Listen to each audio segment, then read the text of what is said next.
Hello, reanimated friends, family, community. I'm AJ Conrad coming to you from Brooklyn. As always, joined by my intrepid West Coast co host, Stuart Tiffin. Hello, Stuart. Hello, HA. Hello, Rihanna friends.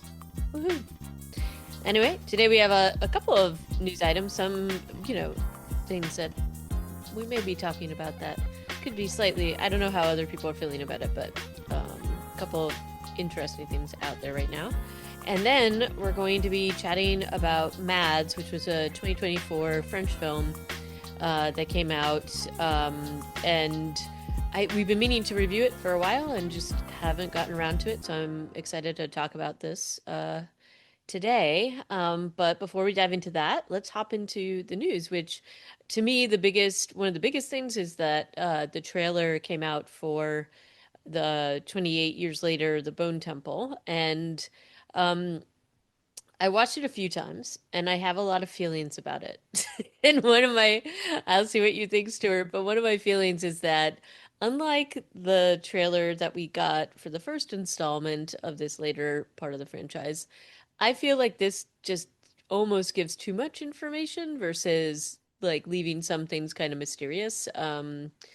And this feels like a very different type of film than the first installment, and maybe that's deliberate and they're kind of ratcheting up certain things. And I could be wrong, like maybe they're not giving as much away, but it does feel like almost too much information in this trailer. What are your thoughts, Stuart? I'm interested to see how much of this is like misinformation potentially. It could be. It But could be. yeah, like spo as far as spoilers go, like anybody who doesn't want to even have an inkling of what's going to Don't listen. happen, Don't listen. don't listen to this short discussion. It should be over in 30 seconds.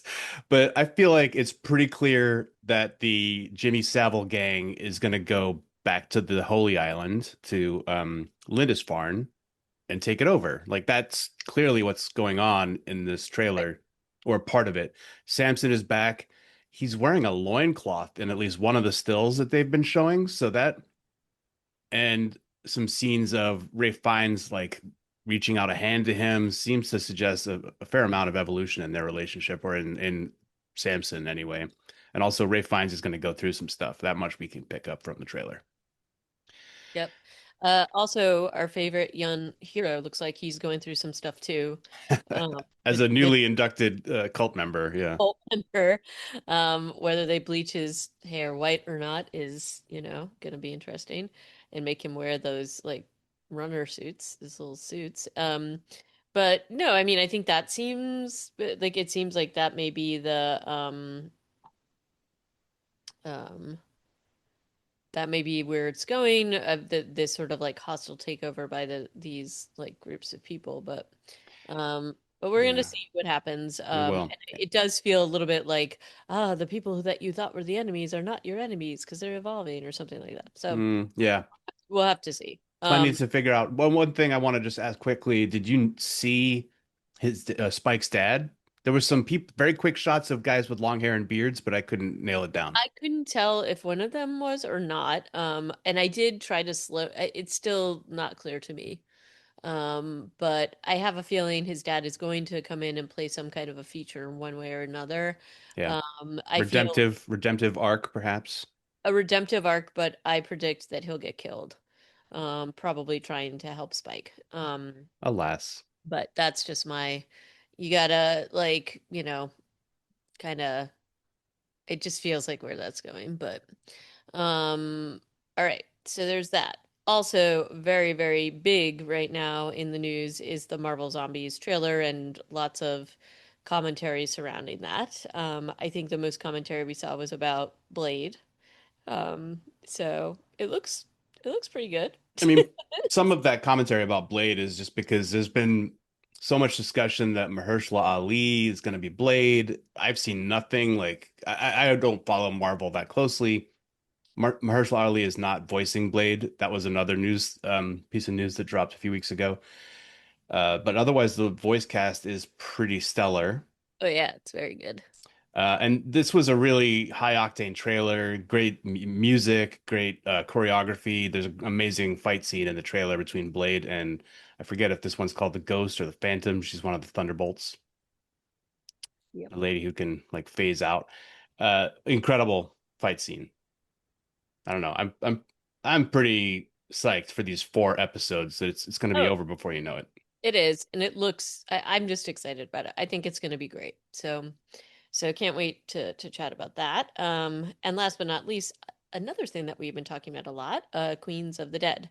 Apparently, it is going to actually be released October 24th, just in time for Halloween.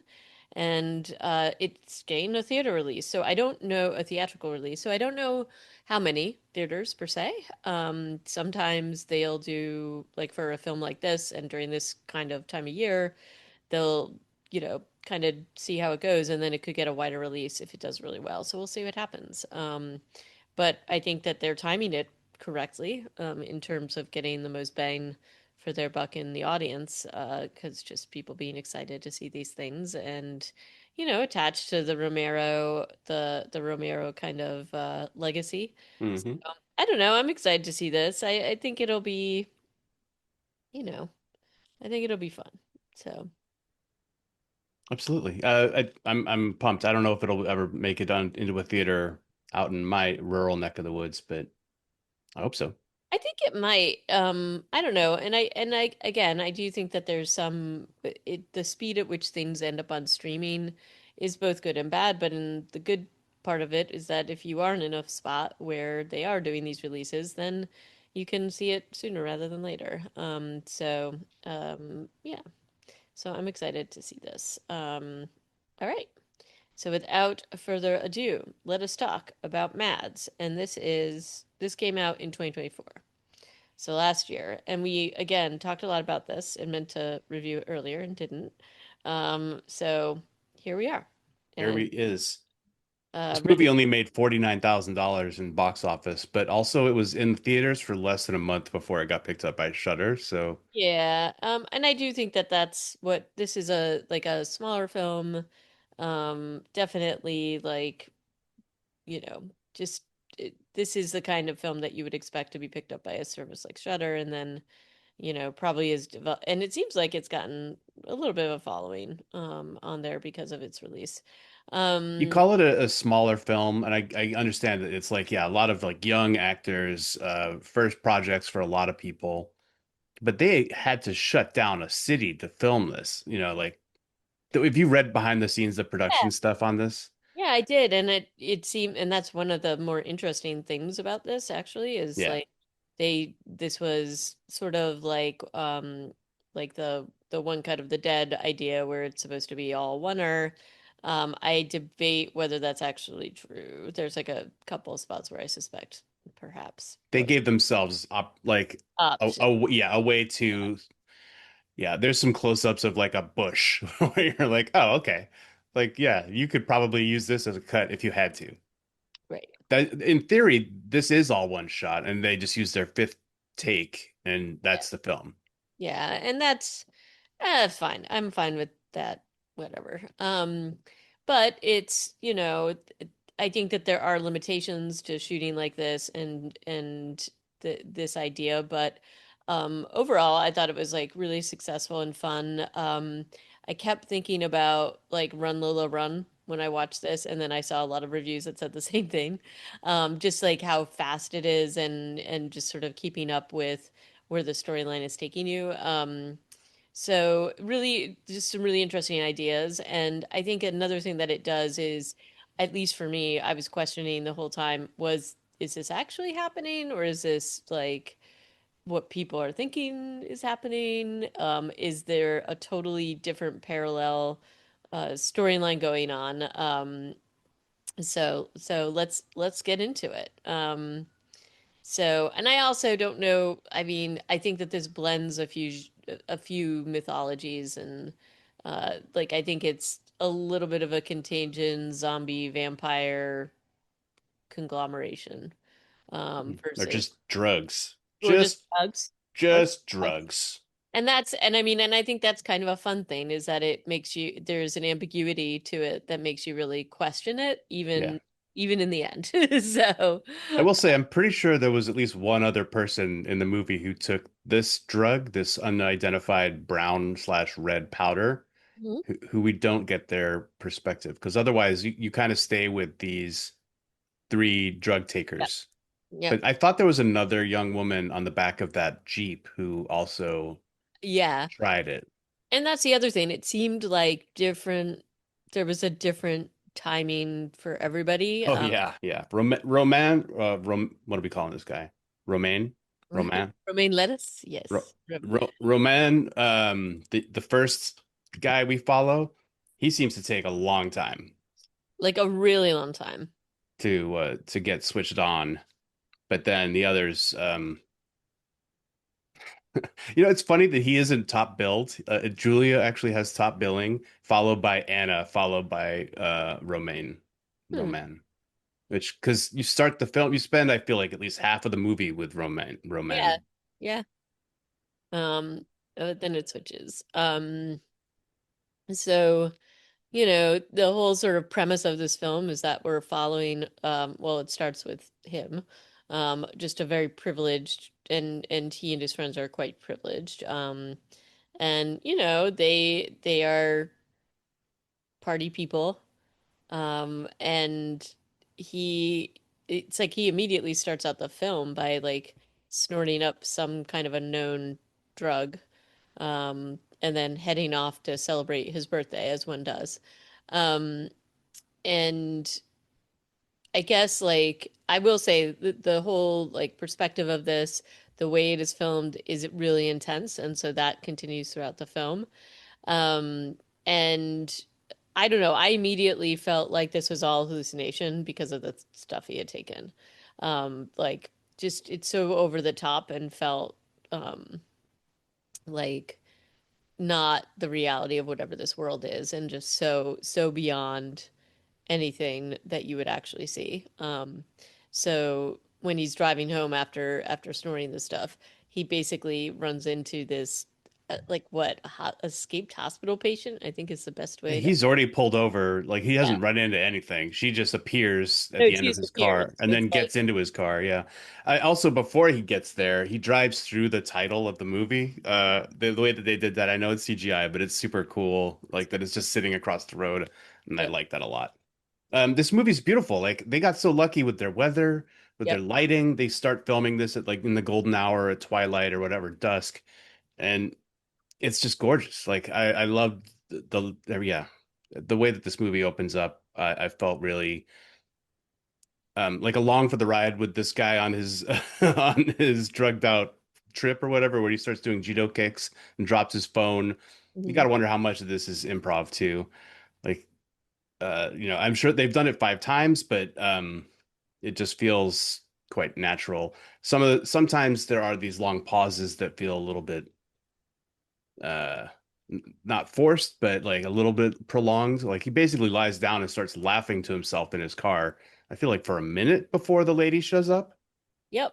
And but I mean, I think it's got to be hard with a film like this keeping the momentum going, and so True. not always going to get something perfectly right. Like maybe she was supposed to enter earlier, and in that. Right. And that's the thing. And there is apparently a behind the scenes. There's behind the scenes GoPro footage from the cast or the crew that the director and writer David Moreau has apparently said he might release at some point. I would love to see that. But yeah, like maybe she did miss her cue. Maybe her bandages needed to be adjusted off screen by costume or something. But then she shows up and action continues. And the poor cameraman in the back seat of this Mustang has to like dodge her as she jumps from the front seat to the back seat. And meanwhile, like there's a few scenes of people driving and they're getting messed with a lot. Like he's looking behind himself as he's driving this car. I'm also curious to know how they did some of these, like the scooter scene with Julia and Anna much later in the film. Yeah. That must have been a rig, right? Not like an actual free moving vehicle, Oh yeah, it had to be rigged, right? because otherwise she would have crashed like 20 Yeah, times. yeah. So, like as I'm watching this, I guess maybe that's immersion breaking on some level, where I'm like, how are they doing this? Instead of, oh, watch the story and feel the vibes. But to me, that's kind of I just think as that much was fun. part. Honestly, I think that was part of the fun of this, and that Yeah, was really. And I mean, One Cut of the Dead was the same thing. It was like that yeah. kind of idea. I do think that it's totally um fun, and I mean, this is really like it just keeps moving. And other than a couple of weird pauses, you definitely, I do feel like you get kind immersed in the story, even though it's a pretty rough story to be immersed in. Feels a bit like a fever dream. For sure But does. And I would say the lady on the roadside doesn't start off yeah, she starts off like oh, so she starts playing this recording device that she has that like suggests that she's a lab subject and that she's been experimented on. She maybe has had her tongue removed. Um, and then she starts to stab herself. And that part I've never really been super clear about why she was doing that. I think later she removes a tracking device from herself in the bathtub. yep, And maybe that's what she was going after. But her stabbing herself is also how Roman gets infected, right? Because he gets yep, her blood all over himself. supposedly infected. Unless it's just the drugs. Right. Yeah. Wild stuff. Just like a wild scene. And you kind of feel for this guy because he is high as hell. He does not know how to deal with this lady who he just picked up to try and give a ride somewhere, who then started stabbing herself with, I don't know, like a corkscrew that she found in his glove box. And now he's covered in her blood. So is his dad's car. And he's really stressed out about that too. Kind Yep. of Ferris Bueller shades here. Totally. I was sort of like, is he gonna like pull a camera? Um, so yeah, no, totally, totally true. And then the thing I kind of love about this is he does, you know, what any normal, he goes and like brings her back home and tries to like clean up or figures out what he's going to do. And then he Well, has the yeah, by this point, he thinks she's dead too. Like, she's just a corpse in his car. I would have totally kicked this person out of the car on the like before we even got to this, before the corkscrew stage when she's oh yeah, freaking this would have out. been, or I would just run away from them. This is But just again, every time I thought something like that, I was like, this guy is high as hell. He can't think of what to do. He's just driving and panicking. true. So I give him a fair amount of leeway. Do you, one of the things was that I was thinking was like, does he think that this might be a hallucination all along, and maybe that's why he's not fully reacting? I don't know. Like, I think it probably felt really real to him, but Yeah, by the time Anna shows up at his house later, after he's arrived there and kind of taken a shower and hyperventilated and then the body is missing. He seems to, I mean, maybe he's already feeling effects of the symptoms of the infection or whatever, but he kind of gets very normal for a while too. yeah, and has like this really, well, not totally normal conversation, but the conversation with his father about having lunch and everything like that is like a little too nonchalant given what he's just gone through, but that's why I was like maybe he really doesn't know or doesn't he's having like th doubts about whether this is real or not. So, because he keeps trying to get confirmation, like because when he goes back to the car and she's gone, and then he keeps trying to like you know, kind of use the house's security system to figure out if this person, like, if she's there. Yeah. Um, But Anna also has come through the front gate, which was left open. And so I think he thinks maybe she woke up and just left through the front door. yeah, But that doesn't seem very likely. And no, I don't think it's what happens. I'm not sure where she's gone for the right, middle third of the movie, but I don't know that she ever left the house. yeah. Anna is an interesting character. Apparently, this performance has gotten some critical acclaim, regard. Um, she is an interesting character. She's kind of like really low self-esteem, um, really into this guy who is maybe her boyfriend, but also might be screwing everybody in the movie, as far as I can tell. Mm. I mean, I thought that the cast overall was like super strong, just generally, For sure. but especially, you know, I thought her performance as this over the top person that's gone through all this was super honestly so disturbing and creepy and horrifying.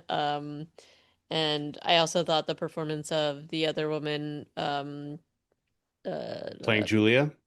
Julia was really great too, but the other infected, Oh, that one is Sasha Rudakova. We never really find out her identity, but she's like the mummy, the lady on the road.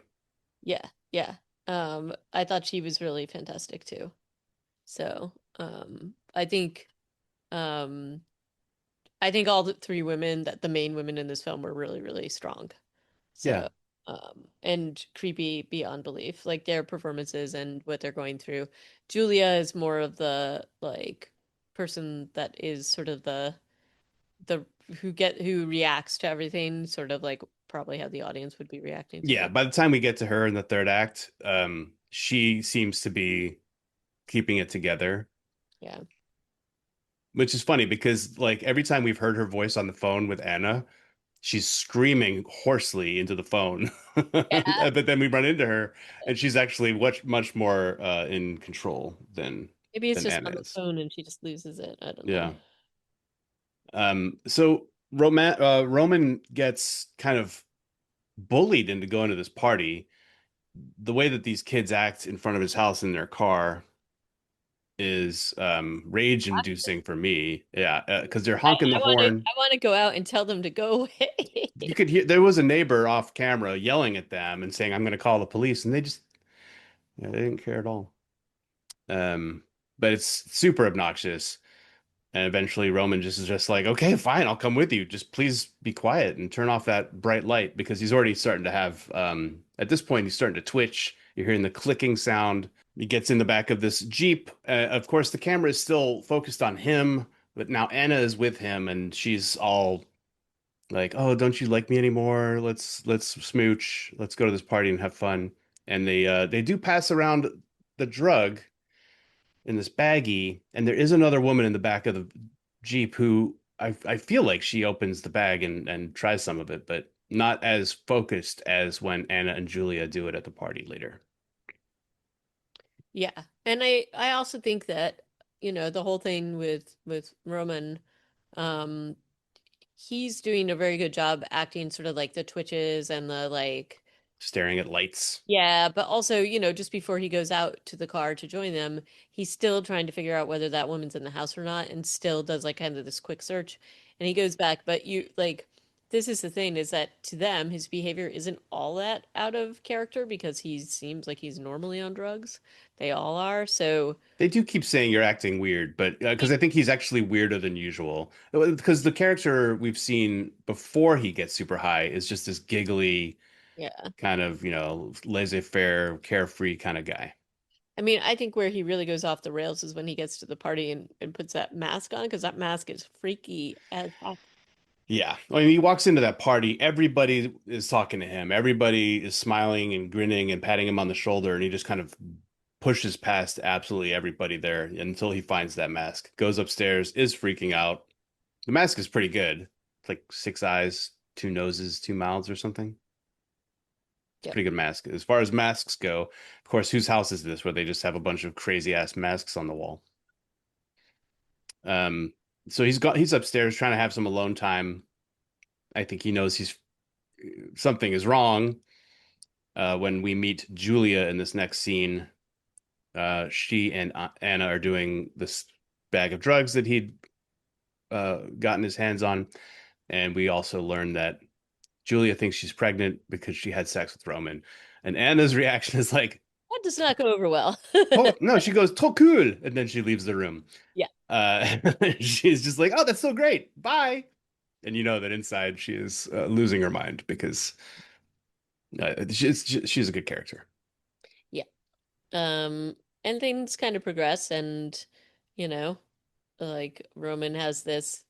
I mean, again, I gotta tell you, that mask is like so disturbing. And I mean, again, you kind of get a sense of what the lives of these people are like generally because it doesn't seem abnormal, whatever they're doing.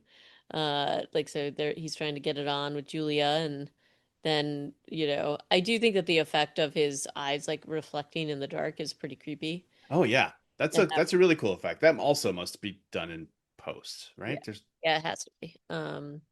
So I thought that was very cool. And then just how he's kind of like roaming from like sexual escapade to party to like this just feels it's so overstimulating and stressful. yeah. And you can imagine for him that it must be even worse because it's like he's dealing with all this like whatever else is going on with him. It's have you ever seen Jacob's Ladder? Oh yeah. but not in a long time. Well, there's like this whole thing where they're at like this party, and that's what a lot of it reminds me of, like this where it's like he's seeing things that aren't there. So that had it just gave me that kind of vibe. Yeah, Um, he's also getting a call from his dad, which if you've ever been intoxicated and you have to suddenly talk to your parents about something that has to do with responsibility because the house alarm is going off. So this is triggering in many ways, right? Like, wait, that person is still in the house and still moving around, and his dad's saying things like, "I can see somebody in there." So this is what prompts him to go downstairs, and then he ends up in this rave scene where there's a lot of flashing lights in this movie too. So if you do have you know, sensitivity to flashing lights, I would say this is not a great film to watch. Uh, because in this scene, he kind of goes down to the living room and just stands vacantly as these hugely bright lights are flashing in his face, and there's a lot of baseline. But eventually, he goes outside, steals somebody's bike, and spends a lot of time on the phone with the alarm company, which was kind of an interesting sequence. He has to get all the way back. They got here in a Jeep. He has to ride his bike all the way back to his house. And so, like, these are some of the intervals in this film that are made weirdly long by the nature of how they shot it, right? yeah, no, definitely. And I'd felt like maybe these were supposed to be some of these may have been intended to be outs if they needed, but some this is the like I would say like for me, the first part, like following him is very draggy and then it kind of ratchets it up. So it's still interesting because it's like the exposition, and maybe that's why they chose to have him feel these effects for a much longer amount of time than we see evident in the other people. But yeah, that's the only thing that I would say is maybe a little bit flawed is that I think this could have been edited a little bit in that I don't know that you need all of this because they show it very easily later with other characters, like what happens. So like the slower burn with him, I don't know that that adds anything other than maybe it creates more tension. I don't know. What are your thoughts on that? Yeah, I think you have to have a certain amount of ratcheting up for the film, just in terms of pacing, but it does seem to go a little too long in first gear. Uh, Uh, and one of the things that I was thinking of also as watching this is like a lot of Black Summer-ish feelings. Just that, not quite edited and not like switching the perspective quite as quickly, but it did kind of feel like the story was being like handed off in the same kind of way. yeah. Well, I really liked it. Once I realized that they were going to start doing this, Yeah. um, I was totally engaged. Yeah. Because yeah, so Roman gets back to his house, turns off the alarm after dealing with the friendliest alarm company lady, who keeps putting him on hold and being like, "Are you there yet? Or are you at the panel? Try it again." Mm-hmm.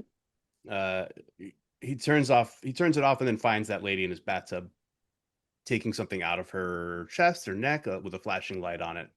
And then also we get introduced to this other faction who are the mask people. I love the character design on these guys. I love the sound and the actual like mask design itself, the white eyes. I don't know. What did you think of these guys? No, I thought it was great. And I thought that the design of it made me think even more that this was all like a hallucination. And I think that's a little bit deliberate. They had a bit of a Star Wars feel about them, like the Yeah. Sand People. To me, Uh, it was straight out of Half-Life 2, which is a video game that came out a million years ago, and maybe it is because the way that they talked and those masks were very reminiscent of that game, where there's so much distortion in the voice that's coming out of that mask that it's. First of all, they're speaking in French, but second of all, there's a lot of distortion, so it's like unintelligible. Only the subtitles help me. Um, but so he's in the house with this lady. She tries to communicate with him again. She's not like attacking him, but then he goes and hides because he sees a masked person in the window. And yeah, the way that they keep showing masked people just standing in windows and doorways mhm. definitely leads you to think, oh, this is a hallucination. This is not how people. This is not how like a shadowy cabal of secret agents No. actually operates, right? Mm-mm. So, but then they kind of go back and forth because he looks out another window and he sees five or six of these people with guns coming into his house. and not like standing weirdly in windows. So that it kind of the movie keeps you guessing. Um, and then, I will say when it really takes the turn, though, is when we start following Anna and Julia, and Anna's transformation and her acting is pretty cool. I feel like all of her sequences are um disturbing. This handoff doesn't happen though until he escapes from his house running. This is a fairly long interval too, but he escapes from the I house, was runs jumping. out into a field, and then gets pulled into a van after he's pulled a wing mirror off of a car and is punching it and spitting at it, and then he gets pulled into a van by some of the masked people. And then that van, we're following it, and it drives right past Anna, who is trying to cross the street and is like just trying to get to her Uber, which this poor Uber driver. I know. He's like, Not "Oh, hello, madam. Would you like some candy? Oh, how about a bottle of water?" And she's like, "Yeah, thank you very much." And then she gets a call from Julia, and she's also starting to show symptoms of the clicking, and screams at Julia, who is also screaming at her because she's worried about. I forget what is Julia freaking out about at this stage. It's not about the masked people. I think it's about how Roman had broken some guy's jaw yeah, because he did punch somebody out at the party as he was leaving. yeah, We also heard gunshots in the van that Roman was being driven away in. So we don't see him get killed, but we also heard gunshots when the masked people were accosting the lady from the side of the road. right. And based on what happens later in the film, we can assume that that means that the lady and Roman are both dead. Yeah. Um, but there's a way that they're like pulling them into things again. It feels like a hallucination. Or maybe it's, like could it be that they're trying to clean up a very bad drug outbreak or whatever it might be, or that behavior. So, and again, they leave it ambiguous, I think, for a reason. And I think there's also a reason why we don't see it on camera. So, um, you know, so we continue on with the story. And I mean, that's my one thing. I just thought that the Roman thing was a little too long, and I thought that could have been cut a bit. Granted, but I think that the fact that then when after you've spent half of the movie with Roman and you suddenly he is kind of just like removed from the film and you're with somebody else, that gives it more impact in a way. I Because get otherwise you're like, oh, this is the movie. We're following this guy around. What other shenanigans will he get up to next? And then suddenly we're with Anna, whose Uber driver is getting tailgated, and he stops his car and gets out, and he's like, "What the hey, man?" And then he gets killed for his trouble. And Anna runs away and gets shot a lot. And this is a that. pretty dynamic running away scene because the cameraman, by the way, it's all one camera guy. His name is Philip Lozano, and he did a 4 week cardio strength training regimen to get ready to shoot this film. I saw that and I was like, man, this dude is like does not stop. This is gonna be really rough. Yeah, at least the actors get to take a rest every so often. He never does. Nope. I mean, I'm sure everybody in the production is running around, but like they're inaudibly, and you don't hear the cameraman either. So I don't know how you do that. He's not mic'd up, but I don't know how you do this. Like, where's the boom operator? Um, so he's like running. They're dodging trains basically in this sequence, and then eventually she get sneaks into a karaoke bar. Mm-hmm. She is There's covered yeah, in blood now because she's been shot several times, but it's not slowing her down, just in the torso. yep. She tries to stealthily cover that up though. By taking off all of her other clothes, just running around now in a sports bra. Yeah, Yeah. very stealthy. Um, yeah. And then we see a lot more of the same things that we were seeing with Roman, like the reaction to the external like lights and noise and Yeah, uh, all the where he kind of stared at things kind of woodenly. She has a more coquettish sort of a reaction to whatever she's going through, where yeah, she does these little giggles and then smiles and like puts her hands out to the side and runs kind of daintily around. there's more of a euphoric aspect to whatever she's going through. He seemed to be having a panic attack. She seems to be leaning into it a little bit more than him. Yeah. So, Yeah, but so everybody in the karaoke bar apparently gets murdered by the masked people also, but they never seem to block other potential exits. So she's able to crawl out the bathroom window Yeah. and runs off, receiving a phone call from Julia, who is screaming at this stage, like, there are people everywhere. I got my scooter, and they set up a rendezvous, and then Anna drops her phone. She attacks one woman in an underpass and then throws a guy into a river as she steals his bike. I loved both of these interactions, mostly because of how cheerfully she does it. Yeah, no, she's just like, yeah, all right, I'm gonna take your bike. It's a little bit I don't want to say matter of fact, but kind of. Yeah. She's And just, what after she throws the guy in the river, she has a moment of like lucidity and she's like, "Oh, I'm sorry, it's not me," and then she rides away. yeah, So every so often she kind of bounces back into herself. yeah. And we see that a little bit at the end with the special whatever this army special forces person is. She makes a comment that, you know, it won't be her, they're not themselves or whatever it might be. So this seems to be like sometimes they're aware of it, I guess. But in this case, is swiftly going down the path of no return. Like, Yeah. it's, And by the time she joins up with Julia, who has met up with her on her scooter, and invites her to get on because she's got to get her to the hospital. bad move, It's Julia. it's a bad move.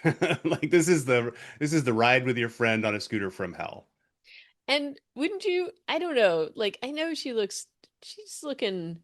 Maybe it's because they've been around each other, and again, this must be the norm, or at least somewhat of the norm of their lifestyle. But I don't know. I don't know that I'd be putting my friend on the back of that scooter, but maybe they're both too messed up to really think about it that way. But it just felt like she's not looking normal. Let's just put it that way. And she's She's not no. acting normal. So, And neither is Julia by the end of the oh, scooter ride because she has been all of Anna's blood is all over her, and she's yeah, been yanking her hair, covering her eyes, yeah, um, like pounding her thighs at one point. It's kind of weird. yeah. It's all Neither really of them are dressed for this stuff. Let's be honest. no. They're both wearing like little dresses or skirts. Eventually, Julia's like, "I'm sorry, I can't take you," and kind of drops Anna off. There is a sequence that comes after that where there's some special effects going on where they make Anna basically run fast enough to keep up with the scooter, which is pretty cool. It leads to the biggest jump scare of the production when because Julia then also gets a phone call from her mother who is wheelchair bound and needs help. Her helper has left her alone apparently, and so and she's like something's going on in the city, and we've been seeing that during these past couple sequences, like the muzzle flashes in various parts of the town.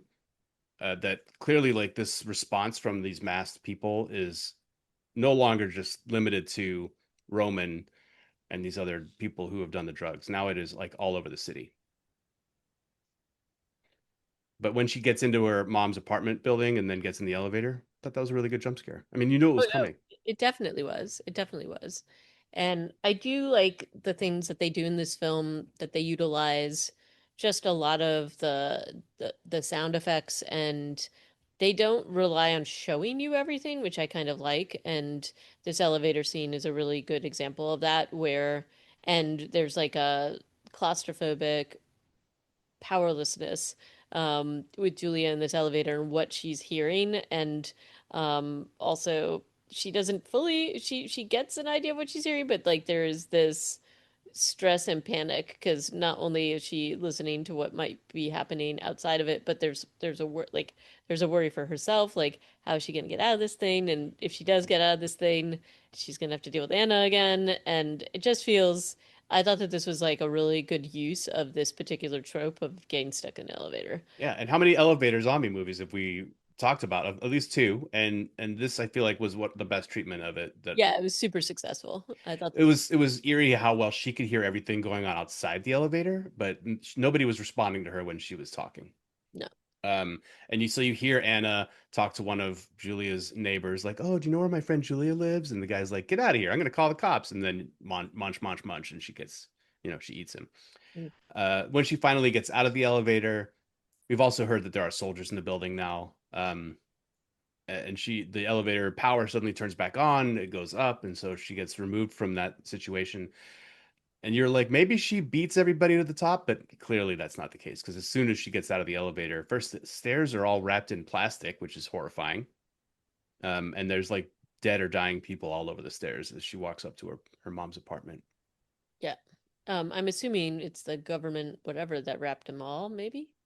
That I fast? Maybe. don't know. It's weird that I was wondering who could have done this. It was a pretty thorough job, Yeah, maybe it's like a standard building rehab technique maybe.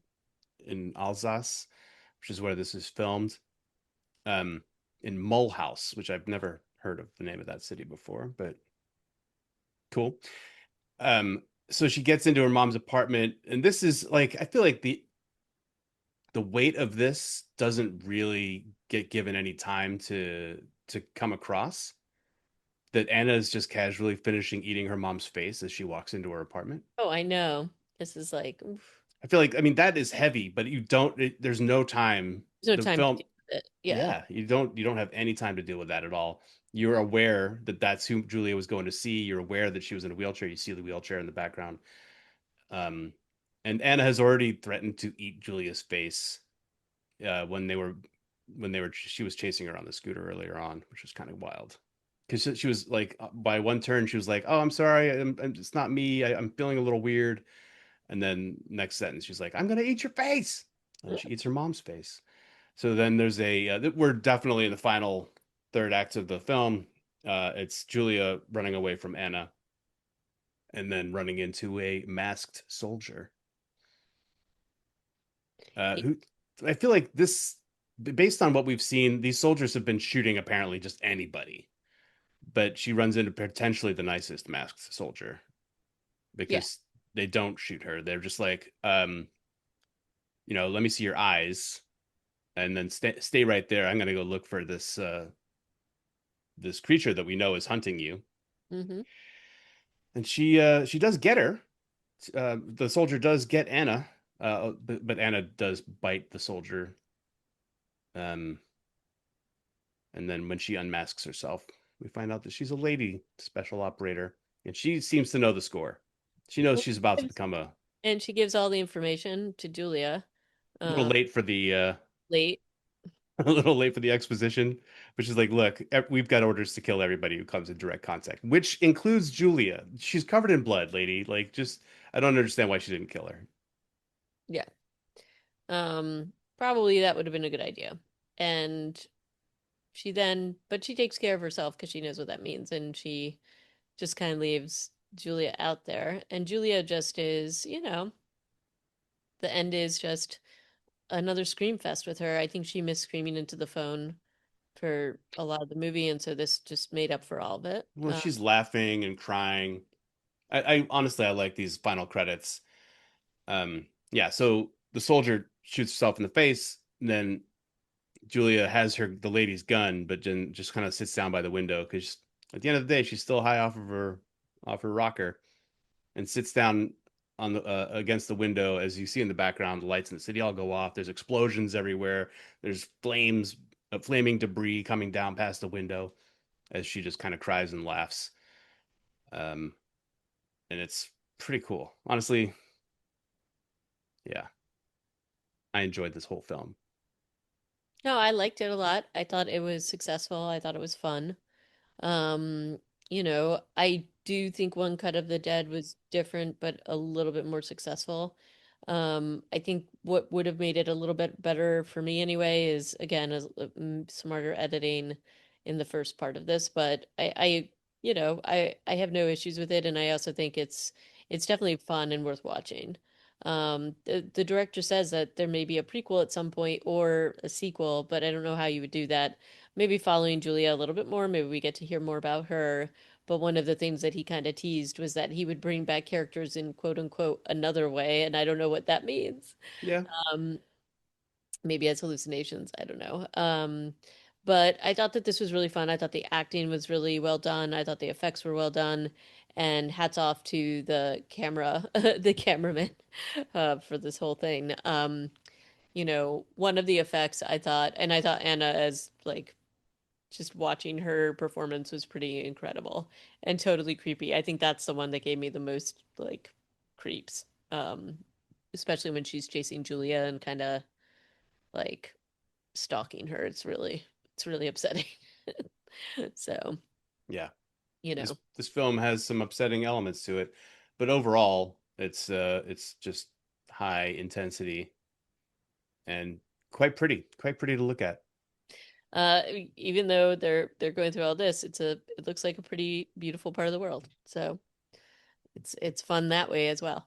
So, so yeah, I definitely enjoyed this. And I hope others check it out.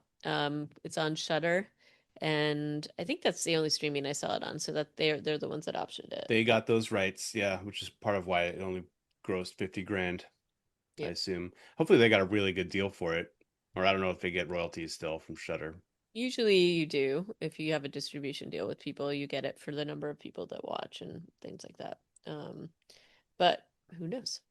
Um, all right. Well, I really love talking about this with you, and I'm excited to talk about Daryl Dixon next week with you, the newest season, which I think will be really exciting.